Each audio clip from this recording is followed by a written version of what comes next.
नमस्कार। मैं हूँ Usha Jain Bhatnagar. Welcome to my channel Usha astro world.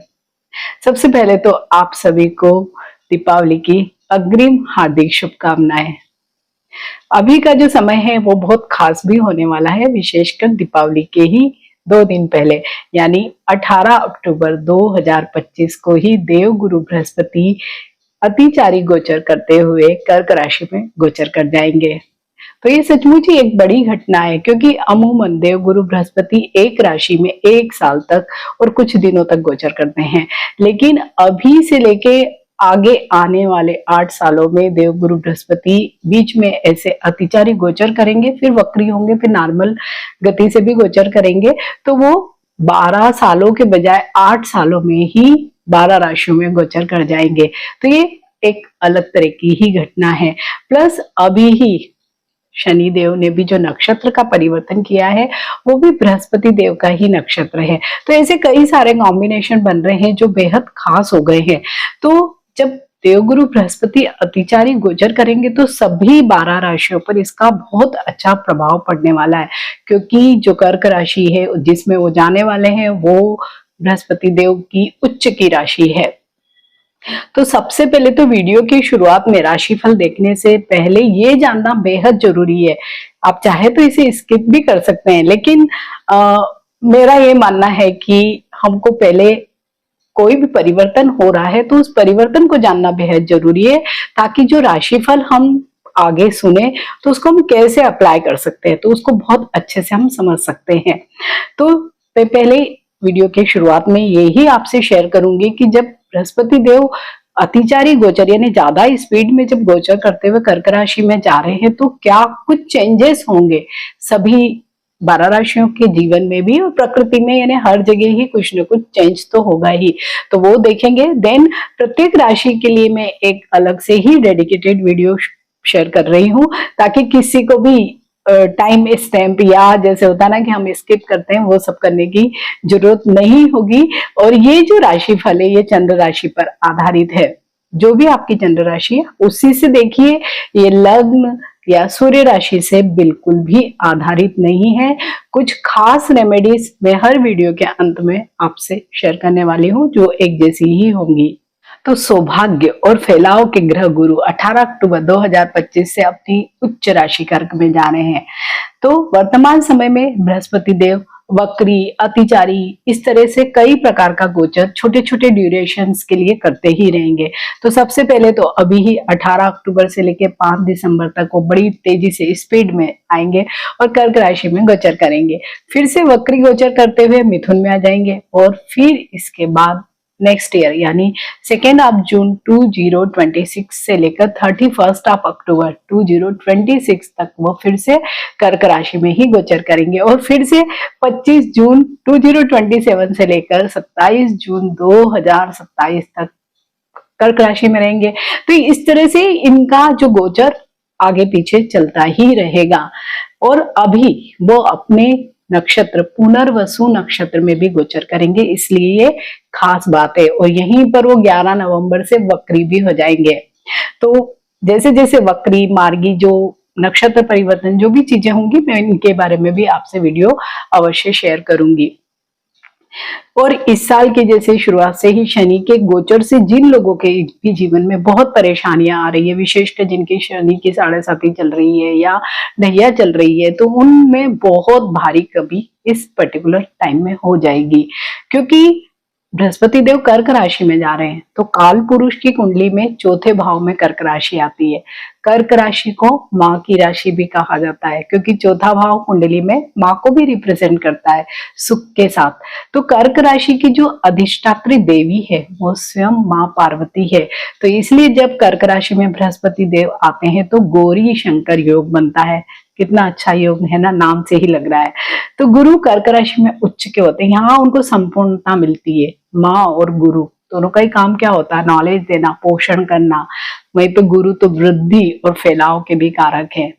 तो गुरु केवल खुद ही नहीं, उनके पास तो दृष्टियां भी इतनी अच्छी, तो उन तीनों दृष्टियों से भी जहां पर भी वो देखेंगे उनके भावों में वृद्धि करने वाले हैं।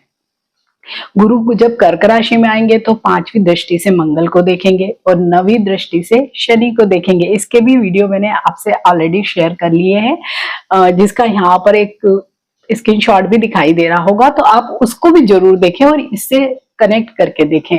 तो शनि का भी अच्छा प्रभाव, क्योंकि बृहस्पति देव की दृष्टि पड़ने वाली है उनपे, तो बहुत ही अच्छा उन पर जो भी फल देने का जो तरीका होता है वो थोड़ा अच्छा ही होगा। यूं तो सभी लोगों के लिए बेहद खास है ये, लेकिन उन लोगों के लिए और भी ज्यादा खास है जो ट्रेवल एंड टूरिज्म में काम करते हैं, मीडिया से रिलेटेड कार्य करते हैं। अगर आप कोई सोशल इन्फ्लुएंसर है, वीडियो रील वगैरह बनाते हैं, बैंकिंग सेक्टर में काम करते हैं, फाइनेंस के कोई सेक्टर में काम करते हैं, एडवाइजरी यानी किसी भी प्रकार के सलाहकार, इवन जो ज्योतिष है, ज्योतिष का काम करते हैं, डॉक्टर भी जो सलाह देते हैं, वकील है, सीए है, ये सब टीचिंग के जो प्रोफेशन में है, हीलिंग के प्रोफेशन में है, मेडिकल प्रोफेशन से जुड़े लोगों के लिए भी ये समय बेहद अच्छा है। कि ये जो गोचर हो रहा है तो क्यों अच्छा है, तो जब भी हम गुरु के बारे में बात करते हैं, बृहस्पति देव के बारे में बात करते हैं, तो गुरु को जीव की संज्ञा दी गई है। और जीव से ही क्या शब्द बना है, जीवन शब्द बना है, लाइफ बना है। तो इस तरह से बृहस्पति हमारा जीवन है, और जीवन किस पर निर्भर है, जल पर निर्भर है। और कर्क राशि एक जल तत्व की राशि है, और बृहस्पति देव जल तत्व की राशि में बहुत अच्छे रिजल्ट देते हैं। उनकी खुद की भी एक राशि मीन राशि जल तत्व की ही राशि है। जैसे उनकी दो राशियां, धनु राशि, मीन राशि उनकी जल तत्व की, धनु राशि वहीं पे अग्नि तत्व की राशि है। तो जब भी बृहस्पति उच्च की राशि में गोचर करते हैं, और अगर व्यक्तिगत जन्म कुंडली में भी कोई दशा अच्छी नहीं भी है, तो उसके बावजूद भी केवल गोचर की ही वजह से बहुत अच्छे परिणाम प्राप्त होते हैं।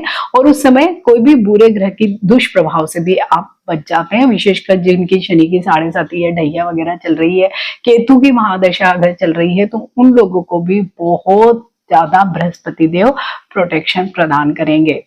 और जब बृहस्पति देव कर्क राशि में आएंगे, उस समय मंगल वृश्चिक राशि यानी स्वयं की ही राशि में, और शनिदेव मीन राशि में गोचर कर रहे होंगे। तो अगर इस समय की काल पुरुष की कुंडली को हम इसे देखें, तो ये मोक्ष त्रिकोण एक्टिव हो जाएगा, 4, 8 और 12वां भाव एक्टिव हो जाएगा।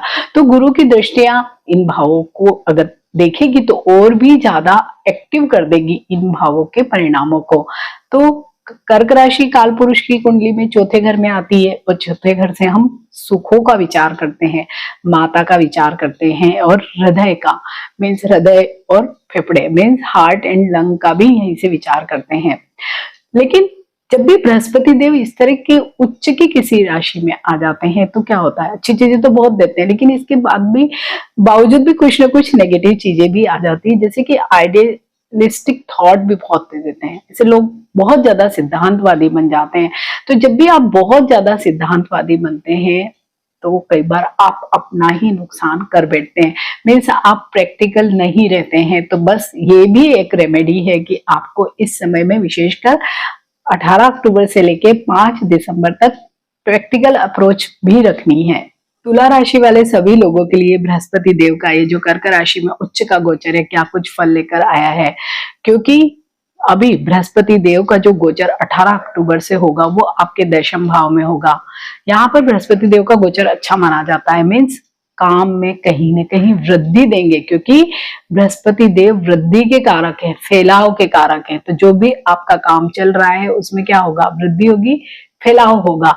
तो अगर आप नौकरी पेशा है तो क्या होगा, हो सकता है कि आपको थोड़ी सी अदर रिस्पॉन्सिबिलिटीज मिले, लेकिन वो रिस्पॉन्सिबिलिटीज आप जब पूर्ण कर लेंगे और वो आप करेंगे, तो कहीं ना कहीं आपके आगे कैरियर में, आपके प्रोफाइल में ही कहीं ना कुछ एड ऑन होगा, उसका फायदा आपको मिलेगा। इसके अलावा जो लोग बिजनेस में है, तो वो जरूर इस समय अपने बिजनेस को कुछ न कुछ किसी न किसी प्रकार से बढ़ाने की सोचेंगे, और ऐसी परिस्थितियां भी उनको मिलेगी कि उनका बिजनेस बढ़ सकता है। तो ये एक बहुत अच्छी स्थिति यहाँ पर बृहस्पति देव देने वाले हैं। और क्योंकि स्पीड में गोचर करेंगे तो क्या होगा, सारे काम स्पीड में होंगे। अभी ऐसे नहीं कि हाँ ये आज काम किया, 2-4 महीने बाद हमें रिजल्ट मिला, हमें बहुत जल्दी जल्दी ही रिजल्ट भी मिलते हुए दिखाई देंगे। ये सबसे अच्छी बात इस गोचर की रहने वाली है। वहीं पे बृहस्पति की दृष्टियों को और ज्यादा अच्छा माना गया है। तो बृहस्पति देव की एक दृष्टि कहाँ पड़ रही है, सप्तम दृष्टि पड़ रही है चतुर्थ भाव पर। तो चतुर्थ भाव पर दृष्टि पड़ती है तो क्या सुखों में वृद्धि होगी, क्योंकि ये सुखों का भाव है। यहाँ पर बृहस्पति देव बहुत अच्छे रिजल्ट्स देते हैं।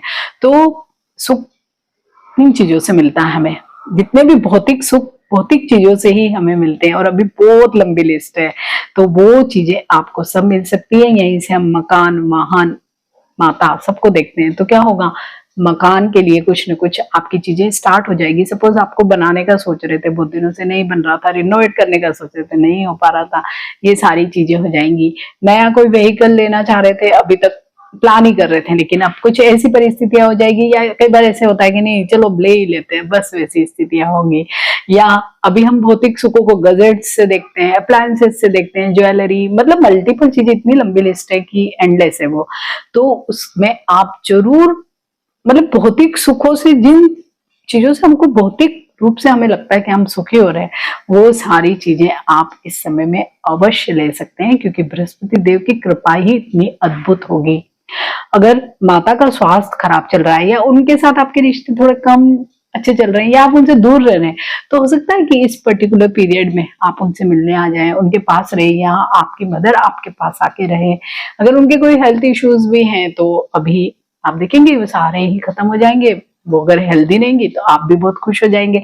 तो इस तरह की स्थितियां आपको बृहस्पति देव जरूर देंगे। वहीं पे बृहस्पति देव की जो एक दृष्टि पड़ रही है द्वितीय भाव पे, द्वितीय भाव बृहस्पति देव का पसंदीदा भाव है, क्योंकि उन्हें फैलाव करना अच्छा लगता है। और फैलाव भी कहाँ, परिवार का फैलाव, हमारे धन का फैलाव। तो द्वितीय भाव से हम देखते हैं कि धन को देखते हैं, मतलब असेट्स को देखते हैं, वाणी को देखते हैं, हमारे परिवार को देखते हैं, यहाँ से हम भोजन को भी देखते हैं, फूड को भी देखते हैं। तो क्या होगा कि अभी आप फूडी भी होने वाले हैं, तो बस तुला राशि वाले लोगों को ध्यान रखना है इस पूरे समय में, इन 1.5-2 महीने में, कि ज्यादा अपना वजन नहीं बढ़ा लेना है, नहीं तो आगे जाके कुछ इश्यूज आए आपको। तो बस ये भी ध्यान रखना है। लेकिन हाँ, धन में वृद्धि जरूर होगी, मतलब इतना आप अर्न करेंगे कि उसमें से खर्च कर लिया, बच गया, देन मैंने कुछ असेट बना लिया। ऐसी परिस्थितियां आपके लिए हो सकती है, भले वो छोटा बड़ा अकॉर्डिंग टू जो भी जिसका जॉब है या जैसा बिजनेस है उसके अनुरूप होगा, लेकिन कुछ न कुछ वृद्धि जरूर होगी। यहीं से वाणी भी आपकी अभी सौम्य होगी। अभी तक थोड़ा सा तुला राशि वाले लोगों का थोड़ा सा रूड जैसा लग रहा है, थोड़ा ईगोइस्टिक जैसा मुझे लग रहा है अधिकांश तुला राशि वाले लोगों का, लेकिन अभी देखेंगे कि अचानक से ही वाणी में थोड़ी सौम्यता, नम्रता आ जाएगी। तो ये भी कहीं ना कहीं आपके बिजनेस के लिए, आपके व्यक्तिगत जीवन के लिए बहुत अच्छा काम करेगी, क्योंकि यहाँ से हम परिवार को भी देखते हैं। परिवार केवल आप पति पत्नी बच्चे नहीं, जिसमें माता पिता, भाई बहन, चाचा मामा, ताऊ, मीन्स एक्सटेंडेड फैमिली को भी देखते हैं। तो उनके साथ भी आपका मिलना जुलना होगा, उनके साथ आपके हार्मोनी वाले रिलेशन रहेंगे, क्योंकि बृहस्पति देव आपको इस तरह के अवसर भी देंगे, इस तरह की बुद्धि भी देंगे कि हाँ, इन सबके साथ मुझे मिलजुल के रहना है। साथ ही जब भी परिवार के भाव पे बृहस्पति देव, क्योंकि वृद्धि के कारक हैं, तो कई बार जैसे परिवार में किसी सदस्य की वृद्धि होती है, तो या तो बच्चे के जन्म के कारण वृद्धि हो जाएगी, या फिर आपके घर में किसी की मैरिज हो तो कोई परिवार का सदस्य बढ़ सकता है। वहीं पे बृहस्पति देव की एक दृष्टि पड़ रही है शनि देव पर, तो वो नवम दृष्टि है। तो शनि देव पर जब दृष्टि पड़ेगी तो शनि देव भी शांत हो जाएंगे थोड़े, क्योंकि छठे भाव में हालांकि शनिदेव इतना प्रॉब्लम क्रिएट नहीं कर रहे हैं, आप लोग को इनफैक्ट अच्छे ही रिजल्ट दे रहे हैं। तो यहाँ पर जब, और क्योंकि शनिदेव अभी पूर्वा भाद्रपद नक्षत्र में है, जिस नक्षत्र की ऊर्जा क्या है, पुराना छोड़ो नया अपनाओ, तो यहाँ पर आप छठे भाव में यही सब करने वाले हैं। अगर कोई रोग है, रोग का इसका मतलब ये नहीं कि पुराना रोग खत्म किया नया ले लिया, नहीं, आप ध्यान से अगर रहेंगे कोई प्रॉब्लम नहीं आएगा। लेकिन हाँ, पुराने रोगों से मुक्ति मिल जाएगी, पुराना लोन कोई है तो उससे मुक्ति मिल जाएगी। प्लस जैसे कि वाणी के भाव पर भी दृष्टि है, तो अगर आपकी वाणी अच्छी होगी तो शत्रुता किसी से नहीं होगी। परिवार के भाव पे भी दृष्टि है, द्वितीय भाव, तो आप अगर हार्मोनी में रहेंगे तो किसी से कोई पंगा आपका होगा ही नहीं, तो कोई दुश्मनी आपसे नहीं करेगा। इनफैक्ट जिनसे भी आपको पहले ऐसे लग रहा हो कि हाँ इससे मेरी शत्रुता है या कुछ वैमनस्य जैसा है, तो यहाँ पे अभी बृहस्पति देव, और विशेषकर पुनर्वसु नक्षत्र, पूर्वा भाद्रपद नक्षत्र शनि का, क्योंकि पूर्वा भाद्रपद नक्षत्र भी बृहस्पति देव का, जिसमें अभी शनि गोचर कर रहे हैं, तो बहुत जगह बृहस्पति बृहस्पति ही चीजें हो रही हैं। तो क्या होगा, सौम्यता आ जाएगी, धीर गंभीर स्वभाव हो जाएगा, आप रिएक्ट नहीं करेंगे। और जब भी आप रिएक्ट नहीं करते हैं तो आप बहुत फायदे में रहते हैं, क्योंकि चीजें कभी भी बिगड़ती नहीं है। फिर भी अगर कुछ समस्याएं आती है तो आप सब लोगों को कुछ उपाय जरूर करने चाहिए, जैसे कि विष्णु सहस्त्र नाम का पाठ करना चाहिए। अगर समय नहीं है तो सुन भी सकते हैं। इसके अलावा एक वनस्पतिक उपाय जिसको मैं बहुत महत्व देती हूँ, वो जरूर करना चाहिए। आप बृहस्पतिवार के दिन पलाश के पेड़ का फूल लेकर आ जाइए और उसे अपने कैश बॉक्स में रखिए। धन संबंधित कोई परेशानी आपको कभी नहीं होगी। और अगर कोई स्वास्थ्य संबंधी समस्या है तो पलाश के पेड़ की जड़ का एक छोटा सा टुकड़ा लेकर आइए बृहस्पतिवार के ही दिन, और बृहस्पतिवार के ही दिन आप पीले कपड़े में उसको बांध के अपने राइट आर्म में बांध लीजिए। आप देखेंगे हेल्थ में बहुत इंप्रूवमेंट आपको दिखाई देगा। और जिसको भी आप गुरु मानते हैं या जिस किसी की भी गाइडलाइन या जिसकी सलाह को आप फॉलो करते हैं, तो उनकी सलाह को इस समय जरूर फॉलो करिए।